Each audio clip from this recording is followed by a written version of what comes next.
7 మాటలు సప్త పలుకులు. తండ్రి, వీరేమి చేయుచున్నారో వీరెరుగరు గనక వీరిని క్షమించుము.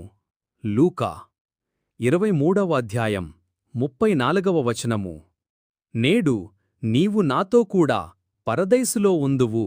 లూకా 23వ అధ్యాయం 43వ వచనము. అమ్మా, ఇదిగో నీ కుమారుడు, ఇదిగో నీ తల్లి. యోహాను 19వ అధ్యాయం 26వ వచనము. నా దేవా, నా దేవా, నన్ను ఎందుకు చెయ్యి విడిచిటివి? మార్కు 15వ అధ్యాయం 34వ వచనము. నేను దప్పిగొనుచున్నాను. యోహాను 19వ అధ్యాయం 28వ వచనము. సమాప్తమైనది. యోహాను 19వ అధ్యాయం 30వ వచనము. తండ్రి, నీ చేతికి నా ఆత్మనప్పగించుకొనుచున్నాను.